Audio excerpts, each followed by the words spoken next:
Salut, c'est Mario. Bienvenue à cette capsule un peu spéciale où est-ce que j'ai l'opportunité de vous présenter le créateur du jeu La Récompense, un ami à moi, Stéphane Fournier. Salut Stéphane.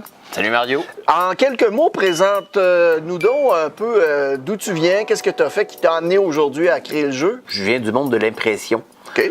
Je viens du monde un peu de la publicité, de la communication. Je maîtrise des techniques de fabrication de toutes sortes de choses. Et puis, l'idée du jeu est venue comment à un moment donné dans ta vie? La pandémie. OK. Donc, mois de mars l'année dernière, on se retrouve tous confinés. Donc, l'imprimerie, l'atelier ferme. Et puis, on se retrouve en famille. Et puis, on s'est dit, qu'est-ce qu'on fait de nos soirées? On va jouer à des jeux. Comme on dit qu'on a eu passé à travers de tout ce qu'on avait.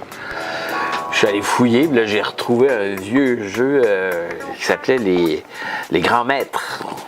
Mais quand on a eu joué 5-6 parties, on avait fait le tour. OK. Et puis là, c'est là qu'est venue l'idée de dire, est-ce qu'on pourrait pas peut-être le pimper, ce jeu-là, le rendre un petit peu plus dynamique, un peu plus drôle. J'ai pris un vieux jeu de toc que j'avais, je l'ai retourné à l'envers, j'ai découpé des petits bouts de papier, je me suis mis à inventer des cases et à essayer de trouver une dynamique, quelque chose de drôle là-dedans. Et puis, tranquillement, ce jeu-là, il a pris forme.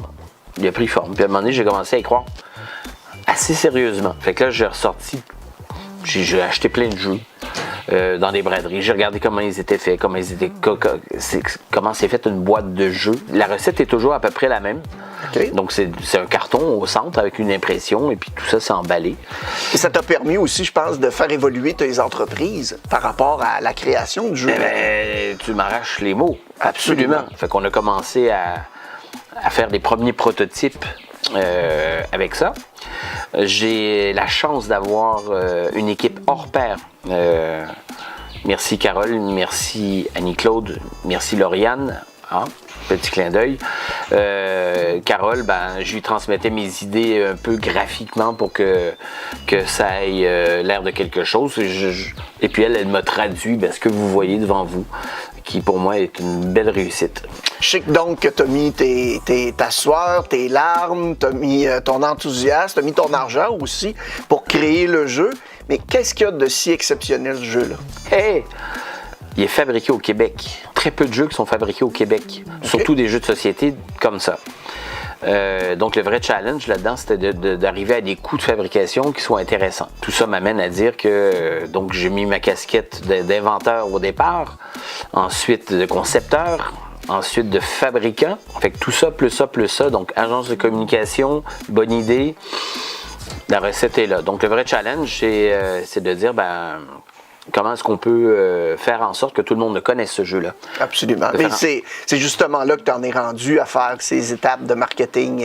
Oui, absolument. Okay. Donc, on a un site Internet qui a été mis en place pour faciliter les commandes. Stéphane, pourquoi le nom La Récompense? L'histoire de ce jeu-là, c'est... toi, Mario, tu as été un personnage exemplaire cette année. Tu as été bon pour ta communauté, tu as été bon pour la planète. Et justement, pour te remercier, ta communauté te dit, mon ami, tu es l'heureux élu, on va t'envoyer dans le plus gros casino de la planète, à la plus grande vente aux enchères de tous les temps. Pour ça, je vais donner 8 800 000 $. On va te donner aussi la voiture de tes rêves, une maison comme tu n'en as jamais toujours rêvé, une œuvre d'art ou une curiosité.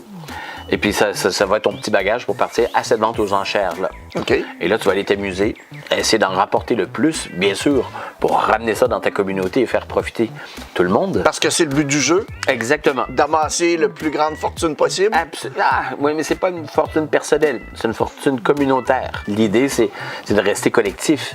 C'est la collectivité qui te remercie. OK. Donc, restons collectifs.